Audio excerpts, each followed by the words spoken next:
So the year is 2022. The Queen's health is shaky and everyone's scared.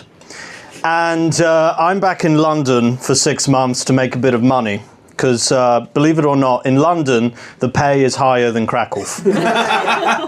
So I'm back in London and I'm reconnecting with an old friend of mine, a lovely girl, who I'd met in Krakow and came from a very conservative Roman Catholic background.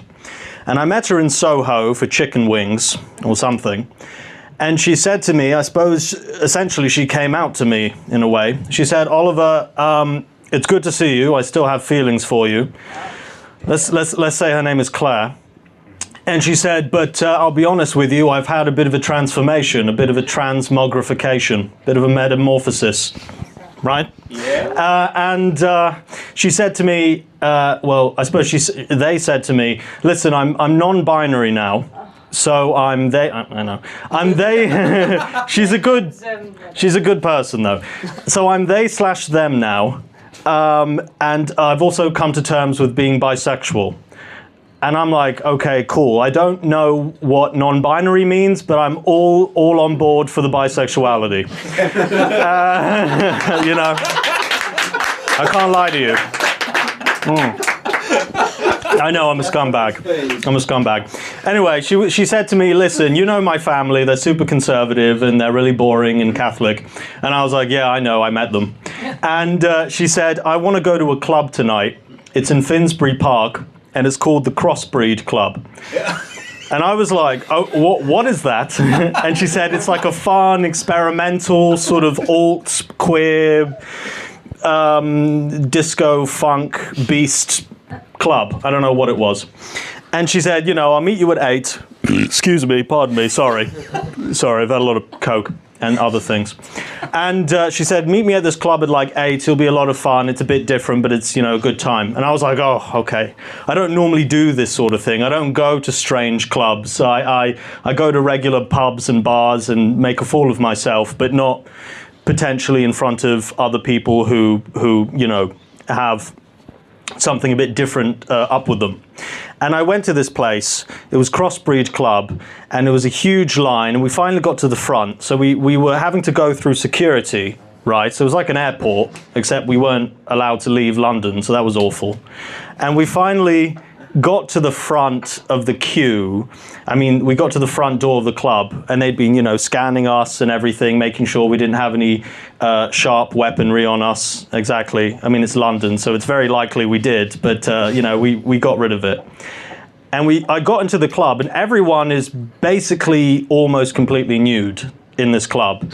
It's a dark place, but you can tell people are just like wearing barely anything, and it's very, I would say, sort of kinky and kind of fun. And you got a guy dressed like a crow, and you got a woman dressed like an octopus, and you've got another woman who's wearing like, she's wearing, you know, crochet, you know, when your grandmother crochets you a scarf or something like that. This woman who's just decked head to toe in crochet and nothing else. And I'm like, slay, but also what the fuck is wrong with you? And we get into the club, and I'm dressed normally. I'm just wearing like jeans and a button-up shirt. And you know, she sent me a link to this club, and it basically said on the front, the dress code is, you have to dress as though, what was it? Dress the way that someone would dress, and then if they was, basically like, if you're being stared at on the train, right, if you get on a train, public transport, and people are staring at you concernedly, that's the way you should dress. And I'm like, well, if I wear skinny jeans, people stare at me, you know? But nevertheless, so I'm not dressed appropriately. And the guy was like, no, you're not coming in here, you're too square. And I'm like, okay, what do I do? Do I just like, so I unbutton a button. He's like, no. I like unbutton more buttons. He's like, no. So basically, I'm sort of like a out of shape Australian surfer boy. And I'm just like, I open my shirt up and I'm just like, I don't know, is that all right, mate? You cool with that? That turn you on? And he's like, no, man, you're not gonna fit in here. You have to like really like be crazy. And I'm like, okay, let me just go into the bathroom. My friend is wearing like leather and it's very tight and very, you know, provocative. And I go into the bathroom and I'm like, I didn't bring anything. I don't know what the hell am I supposed to wear. So I just decided, basically, I'll just strip down to my underwear. They were black, fortunately, so they were in theme. And I was wearing basically in my underwear and a pair of moccasins. So it wasn't really, and then I'm like, what else? I don't know, I've got a belt with me. I'll put that around my neck, I guess. Is that part of the vibe? So I put it around my neck like a sort of confused Labrador. And I fucking step back in the club, and he's like, yeah, all right, you look decent, go in there. Just like, fucking, like, really, like, it's horrifying. I'd had quite a bit to drink in line, so I was sort of able to get by. And my friend was like, oh, you look great. I was in better shape then, but still. And she said, you look great. Let's go into the demonstration room. I'm like, what are they demonstrating? And I mean, there was, you know, fun music. It was all heavy metal and whatever, pro-Satan, I don't know what it was. And we go into the demonstration room, and they have like a hall with different types of kind of torture / BDSM apparatus. And it's very concerning, and there's like a swing, and there's like a cross, and there's like a cage, and there's like an Iron Maiden, except people are excited to go inside and not frightened. And I'm just stood there like, I don't know what to do. I'm gonna drink some more, and then I'm gonna figure this out. And my friend is very excited, and she's like, I'm gonna go. And she goes, and I just say, all right, go ahead, I'm gonna go get some more wine. And then I have some more wine, and then I come back sort of 5 minutes later, and she's in like a cage, a rectangular sort of cage on the floor, inside this cage with another woman, and they're just kind of rolling around.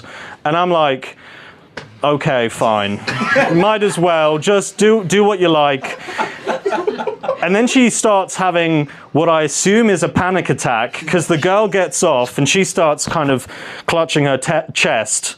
And I'm thinking, should I go in there and lend moral support or something? Is she all right? Should I be like, should I comfort her? The girl seems okay. I'm going to go in there and see if she's okay. And then a man in 9-inch pumps and a corset stops me, and he's like, no solos, bro, it's not gonna work. And I'm like, I'm just gonna go and help my friend. And he goes, nah, you're gonna have to wait for her. And then, you know, she eventually calms down, and they do whatever it is they do, and she comes back a lot sweatier than she was initially. And I say, are you all right? And she said, that was so transforming. I had a wonderful time. I feel so liberated right now.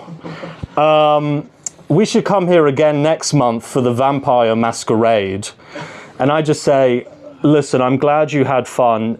Next time, can we just get like tea or something? I'm very cold, but I will stay for one more drink. And then later, we dated for a bit longer. And we're still friends, but I came back to Krakow, and she is working as a psychiatrist or something, honestly. And yeah, things are going well, so that's my story. Thank you very much.